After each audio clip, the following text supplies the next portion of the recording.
Now, for those of you who don't know, about a month ago, I talked to a person called Joshua Collins, also known as Josh for Congress, who is a socialist and a truck driver, or perhaps former truck driver, who is running for Washington's 10th district. I actually met the guy at the Bernie Sanders rally in Tacoma, at the Tacoma Dome. I said hello to him. I saw him. He had a little booth.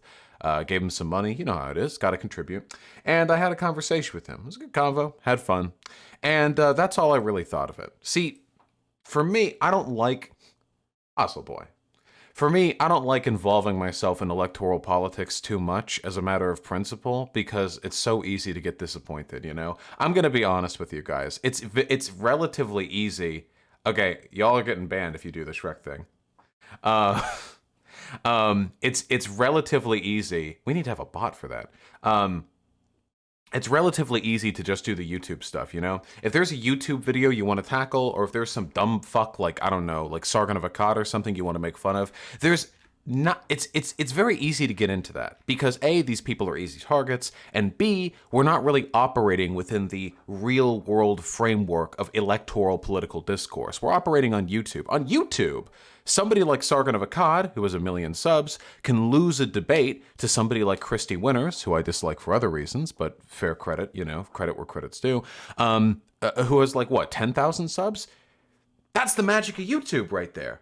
That's the magic that we are a part of. That there is a beautiful, I would almost call it a faux meritocracy that exists here. Because if you're made to look stupid, I mean, that's that. That's popularity neutral in many ways. That's finance neutral, certainly. But that's not the case in electoral politics. In electoral politics, it doesn't matter how fucking right you are. It just matters how much money you have and how many insider connections you have and how much unearned media you get. That's it. Electoral politics is brutal and disappointing and involving, you know, getting in there, getting down and dirty with it. Sometimes just, you know, it's just a little bit depressing. I've had a lot of Congress people reach out to me and ask if they want to come in my stream. Or, I'm sorry, not Congress people, congressional candidates. And I don't know, dude. I don't know if I can handle the disappointment after this. Anyway, Joshua Collins seemed to have a pretty decent following online. I talked with him. Great, good. And yesterday, I woke up to some news. The 26-year-old, that's my age, socialist trucker campaigning for the title of youngest U.S. congressman deleted his Twitter and Instagram, causing panic among followers. Now that's pretty weird. Just up and deleting your socials, especially if you're running for candidacy. This isn't like you're not just a YouTuber. Remember that. We're not talking about a YouTuber here. We're talking about a candidate. Now, I'm going to talk a little bit about Joshua Collins, and in doing so, I may come off as a little bit harsh, but I just want to point this out to you guys, okay? There is a degree of charitability that I am willing to levy at people who share my ideological positions. Joshua Collins almost certainly shares quite a few of those positions, save for, I imagine, Bernie or Bust and some other stuff, maybe. But we're not talking about YouTubers right now. We're talking about a congressional candidate. This is the big leagues. We don't get to hide behind, ooh, we're well-intentioned. Now we get held to real standards. So, after Joshua Collins had himself a discussion with me, a few days later, he went on a Twitch panel to have a conversation with, I don't know everyone here. I know Destiny, you may know that guy. I know Pixie, I know this person, and I know Melanie, who's over here, the two-tone hair-colored lady. And then, of course, we have Joshua Collins. And this conversation was awful. I watched it, or at least a large part of it, live on stream. I was playing Cuphead at the time, and I heard that this panel was going on, so I checked in, and the moment I heard people open their mouth, the moment I heard words escape people's lips, I knew I had to watch. Let me share the vibes of this interaction with you, okay? Now, this is a 3-hour-long video. We can't go over all that, but I'm going to share the vibes with you, okay? That's what we're going to do. I think what Josh is trying to, like, get across... Wait, let's listen to what Josh is trying to get across. I really want to hear it. I don't know. I'm just, like, trying to answer questions, I guess. Like, Wait, so is it? So I'm actually curious. Are you just running as like a meme for Twitter, or what is the? No, I'm running on a radical platform, and I'm working to actually radicalize discourse.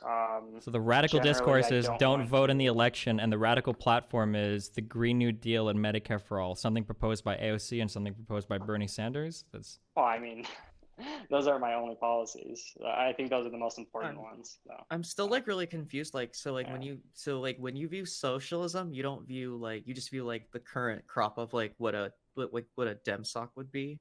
Is that where you're at? No, what I think. What is the most okay? So how to explain? What is the most left wing policy without getting anyone TOS'd or whatever? Like, what is the most left wing rad policy you believe in? I'm genuinely curious. Like, what's... confiscating businesses that violate like labor protections. Okay, but like that's already the law. Okay, so if they're violating...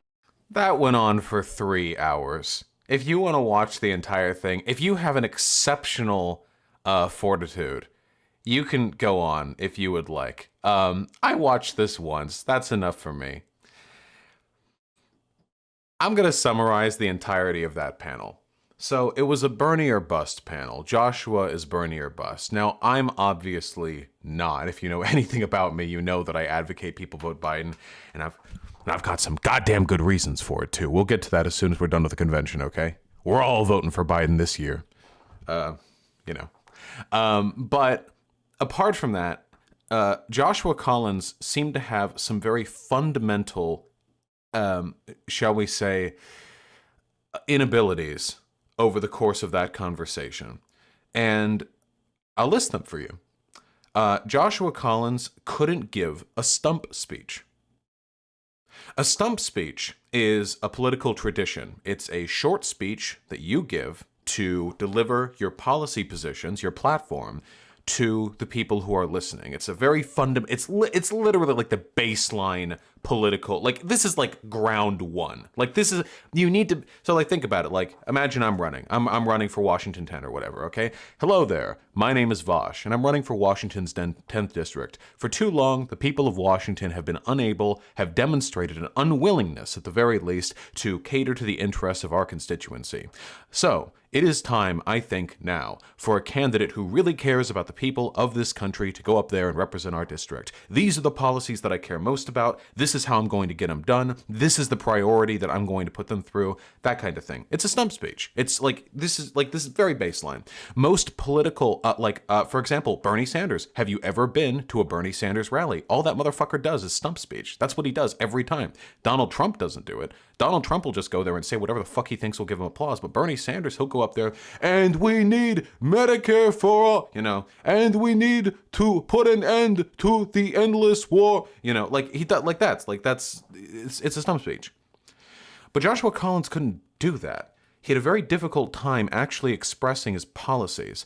And many of the policies that he did express an interest in were either already boilerplate, left-wing Democrat stuff, like Justice Democrat, like the Green New Deal, or they were hilariously ineffective LARPy bullshit. Like, guys, saying abolish the CIA is cool and epic when I do it on Twitter, because I'm not running for office. Saying abolish the CIA when you're running for office isn't epic and cool, because you're never going to be able to do that. Why would you ever make that promise? Yeah, that's such a weird thing. He would say that a lot, too, on his Twitter, which I can't look at now because it's deleted. And I'm not going through the fucking archives to find all these tweets. The idea, not to get too deep into it, but the term abolish the CIA is, I think, kind of indicative of the LARP. Because, and I'm going to get more to that, because it is something which is quintessentially leftist. I mean, ideally, yeah, fuck the CIA, right? I don't disagree with it at all. But absolutely meaningless out of the mouth of an elected official candidate. Meaningless. It means nothing because it will never happen. It is virtue signaling. Now, I want to draw a very clear distinction here. I conduct myself in a certain way on this channel because I am not an elected representative. Sometimes that means me making jokes about how all women are evil. And sometimes that means me broadly talking about cultural goals that I would like to set for the country. We need to do better about this. We need to oppose this. We need to be done with this. These sentiments are important. They matter a lot to me, and I focus on these things. If I was an elected official, or an elected candidate, I guess, I would not say any of that shit. Or at the very least, it would not be the centerpiece of my platform, because I am fundamentally fulfilling a different role for the country. When you are an elected representative, it is your job to be an expert on the issues. It is your job. You need to have an encyclopedic mind on what policies are already in action in your district, what policies you want to put into action, what you can do in Congress, which congressional candidates and which existing Congress people you're capable of working with, which councils you want to be a part of, which councils you want to form to create, like, discussions on new issues. You need to be, like, this is your job. It is literally your job as a congressperson to do these things. That is your job. There's no room for empty-headed sentimentality. There's no room for LARPing. And that's kind of the impression that I've gotten from Joshua Collins, a LARPer. We haven't even gotten to the worst thing that he's done yet, but I'm going to get to that soon. If you want to watch the entirety of this panel, this felt like listening to a Chapo Trap House Redditor talk about politics. In fact, it felt exactly like listening to that. Somebody who thinks they're very up on the issues, somebody who's very passionate about the issues, but somebody whose understanding of those issues can be derived exclusively from Twitter headlines and Reddit posts. I wouldn't be surprised if that's where a lot of his information came from. That's just not enough. It's not. I'm really sorry, guys. It's not. Now, mind you, if Joshua Collins was just another YouTuber, just some big YouTuber with 100,000 followers or something, I would be much nicer to Joshua Collins. I would just think, Joshua Collins, not that good in a debate format, has the right ideas, cares about the right things, maybe I can talk with him, smooth out the rhetoric a little bit, Great. Fix his Bernie or bust take, I don't know. But again, he is not. But I think you might actually find it difficult to remember the fact that Joshua Collins is running as an elected representative, because Joshua Collins doesn't act like an elected representative. Joshua Collins acts like a Twitter user, and I don't think the world is ready for that. Because this motherfucker is big on Insta, Twitter, and TikTok. He's literally known as like the TikTok socialist in some circles. Are these things inherently bad? No. But I do think it has colored his ability to understand what aspects of political discourse he is responsible for being able to engage in. So here's a hot tip. If you're tweeting shit like abolish the CIA that gets thousands of likes and retweets, but then you go on a panel and can barely describe your own positions, you might be better off as a YouTuber than an elected representative. If you're on TikTok creating videos that get tens of thousands of likes where you talk about the necessity of implementing Medicare for all, and then when you're asked about what policies you believe in, you literally Google your own website's policy position page and find the top 3, you might be better suited as a TikTok star. At one point, Melanie, the two-tone hair-colored woman right here, who is a Marxist-Leninist, and who I have talked to since this panel, asked Joshua Collins if he didn't feel he was making socialism look like a joke. It was a very pointed, very, very pointed question. And so she said, sometimes it feels like this is why people feel like socialists are a joke, because we're asking you simple questions and you can barely answer them. How much does this really mean to you?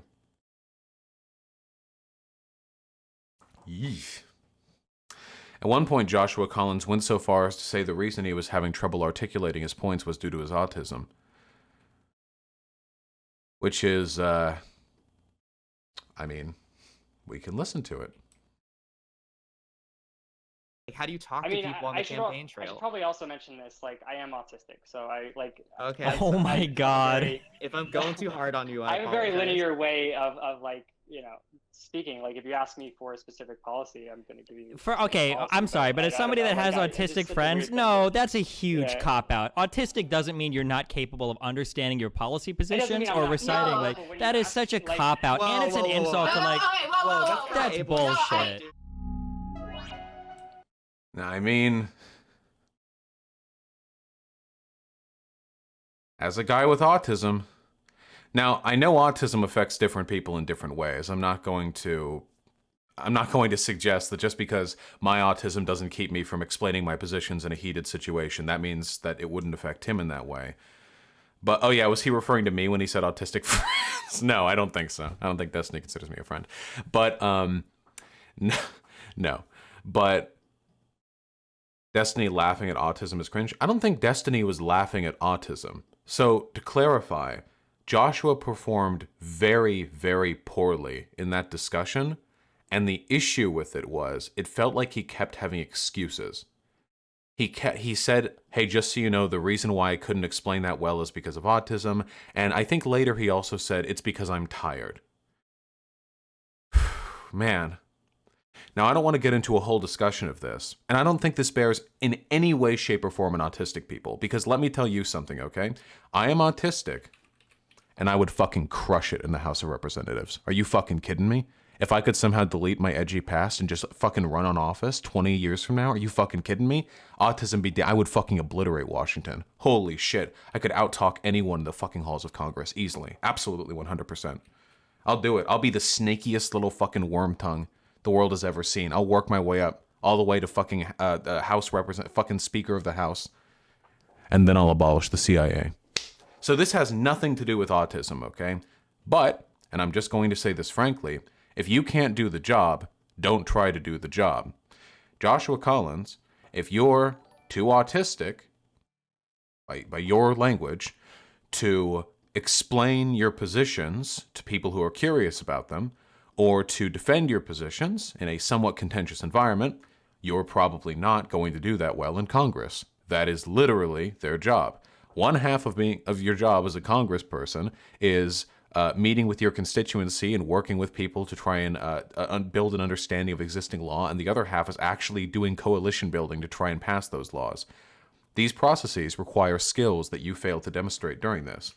Now, this isn't a moral condemnation on my part. I'm not saying you're a bad person if you can't do that, and I'm not saying it's not possible that you were just really, really tired, or just like the Twitch debate panel format wasn't something you were ready for, or maybe it's just something you have to get better at. I totally accept those excuses. I think those are perfectly valid. And as somebody who does, while not Twitch debate panels, as somebody who does pretty contentious debate as a living, I understand this is very hard. And what's more, sometimes bad performances don't necessarily reflect in your overall ability. But the deference towards autism as an excuse doesn't really ring right with me. I just don't like it. Anyway, the panel ended. And then the worst thing that Joshua Collins did happened. And this is the reason why I'm talking about this right now, because this has turned my disappointment to outright disgust.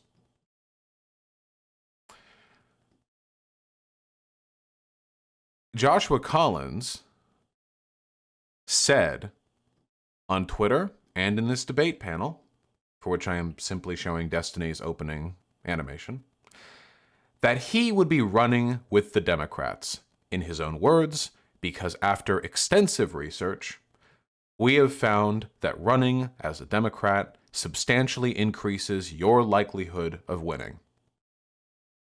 That is what he said. He accepted $250,000 from his constituency on that promise, to run with the Democratic Party, because it would maximize the likelihood of him winning.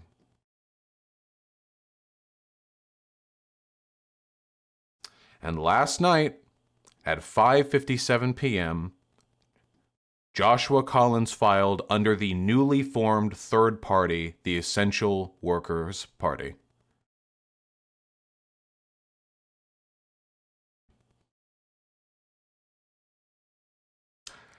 Now, this is repugnant for many reasons, and I'll go through all of them. First of all, you made a promise to your constituency to file as a Democrat. That was what you said you were going to do, because it would increase the likelihood of him winning. To run as a third party and therefore essentially tank any chance you have of winning after accepting $350,000 is repugnant. This happened right after Joshua Collins deleted his Twitter and Insta. Now, Joshua Collins claimed he was deleting his Twitter and Insta because he was having trouble sleeping with all of the notifications he was getting from Twitter and Instagram. Now, I am not a tech man, but I think there are ways to disable notifications on your phone and on your computer without deleting your accounts. If you really wanted to, you could delete the actual Twitter application and Instagram applications on your phone. Or you could go private to prevent people from messaging you. There are many ways you could potentially address this, but he deleted his accounts right before betraying a campaign promise to file as a Democrat.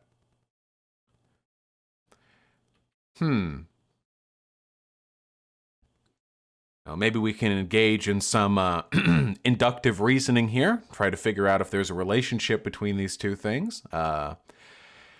It's possible there wasn't. It's possible that as an autistic guy, maybe he has some particular, hang-ups when it comes to ridding himself of notifications. I mean, if I wanted to be that severe, all I would do is give my phone to a campaign aide, and I would buy a new phone with or rent one, which both of which you can do, and then I would use that without those applications on it. I mean, there are a lot of ways you could potentially resolve this.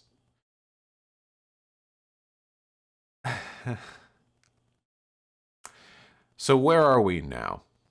First of all, the first thing I want to say is that there's no possibility of Joshua Collins running away with the money. I know that's a very easy accusation to make, but doing so with campaign finance money is illegal. There is no way in hell Joshua Collins would get away with that. He's not fucking Epstein. He's not some massive Washington insider. If he ran away with the money, the fucking feds would be on him like that. Okay? So I want to make it clear. I'm not accusing him of running off with the money. He's not doing that. He'd be in jail the next day. There is no chance of him doing that. But I have a more likely explanation, and this really pisses me off. See, I love people. I love people. White people, black people, all people. And as a part of my axiomatic love of all people, I want to make the world a better place for said people. That's everything that I do. That's what I care about more than anything else. Making life better for people. That's my number one. That's why I want to vote for Joe Biden. I'm not going to get into the lengthy of it here, but for me, it's not a matter of principle. I just want to make the world a better place. I think it's better with Biden than with Trump. Is Biden great? No. I just think it's a preference. There are only two choices in this instance, There's only two possible outcomes. Unless you think a third party is going to win or something. So, it really frustrates me when I feel like I share political positions with people who don't give a fuck about helping others. So, How do I feel about Joshua right now? Well, in the past, I thought Joshua was a well-meaning but possibly internet brain-poisoned socialist. But now, this motherfucker is in way over his head. Way over his head. And let me put together a little bit of a better timeline.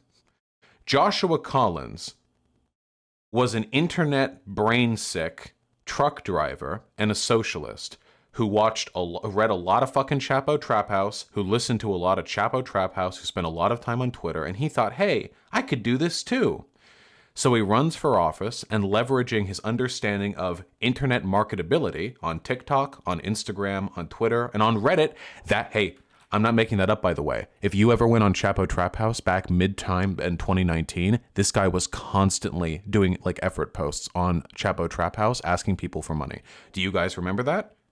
Do you remember that? Hey, I'm the socialist truck driver in Washington. I'm raising money. Yep, you remember? Yep. So I know what communities he frequents. Mm-hmm. Yeah, Joshua Collins, 100 wholesome, epic Keanu Reeves, Big Chungus. True, very true. Fuck Reddit. I'm on Reddit all the time. Fuck Reddit. Man. Whew, boy. I think he leveraged his understanding of internet discourse, his understanding of internet marketability to get a fuck ton of support off of Twitter, off of Insta, off TikTok, and off Reddit. And he did it because he knew how to appeal to the vacuous dipshits who make up a huge portion of the left. Hey man, I'm gonna abolish the CIA. Healthcare is a human right. No policy positions, no nuanced, detailed description of what I'm going to do when I hit Washington, no meaningful engagement with my on-the-ground constituency, but Twitter, TikTok, Instagram, Reddit.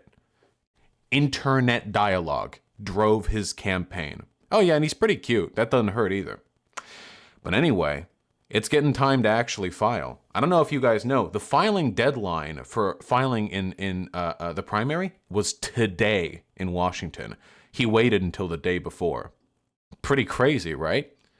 So he hadn't actually filed for shit this entire time. He was just taking money. He was just taking money and spending money on advertisements and campaign staff. And, I mean, what did he really care about? What did he care more about? Did he care more about actually engaging with the electoral system? Or did he care about fucking clout?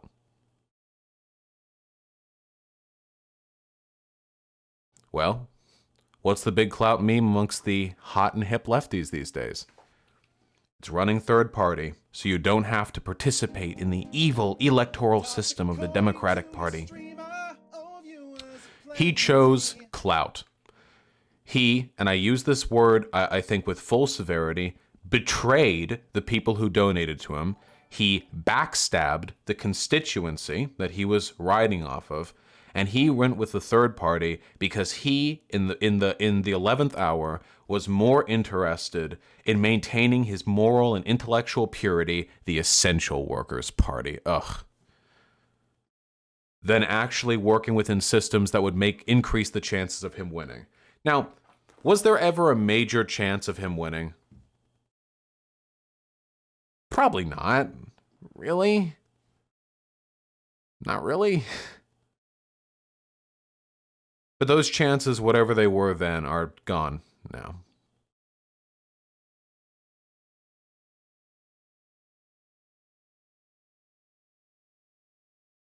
This is really disappointing to me. Is this what we want the future of leftist electoralism to be? Is this really what we want to ride off into the sunset on?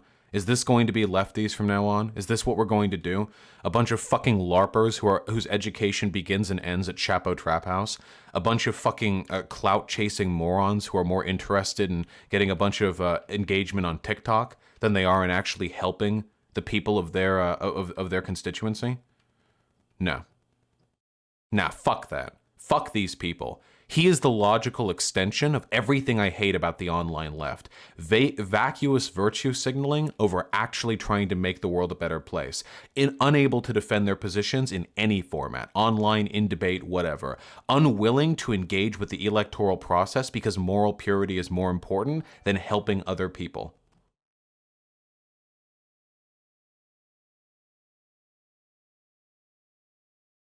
I really do. I hate it. And Joshua Collins, my man, my dude, you're pretty online. I don't know if you might actually be watching right now. It's not impossible. Reassess your priorities, okay? You got fucking trashed in that conversation in the Bernie or Bust panel. And you're trashing yourself now. And that's not because you secretly have the best positions and you're just not able to articulate them because other people are mean and don't get you. It's because you're wrong. One of the worst characteristics a person can have is to lose an argument and not come out of it understanding if there's something they should change about their behavior. So, run through this campaign as the Essential Workers Party. See how that goes for you. And afterwards, when you lose, maybe make an apology and make a public statement about how you could have done better if you'd worked with the Democrat Party, and the reason you didn't is because you cared more about looking good than doing good. His Twitter's back? The day after he does it? Well, let me take a look at his Twitter. Did that just come back up during this segment? Because I checked it before doing this segment. Oh yeah, here we go. 4 followers.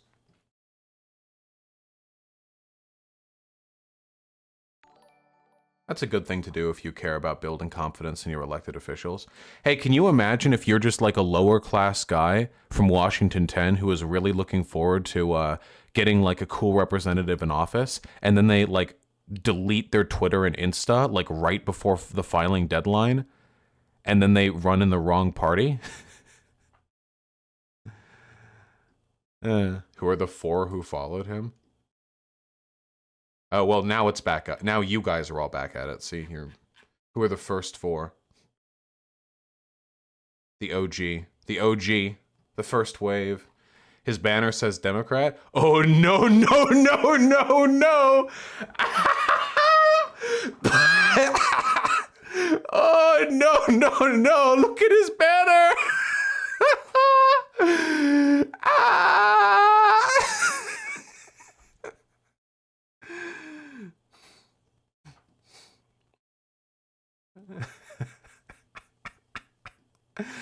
Ah. Anyway, I hope everyone watching this understands that the things that I say aren't motivated out of a personal hatred for Joshua Collins, but rather a disgust with certain intellectual tendencies the left has developed in the recent past. A tendency towards empty virtue signaling over actually engaging. Yeah. In the future, I'm going to be much, much harder with elected representatives that I have on. I have a lot of fucking small socialist congressional candidates who have their representatives email me asking like, hey, can I think I have 3 in my inbox right now. If I have these motherfuckers on, and I don't know if I will, I'm going to be much harder on them.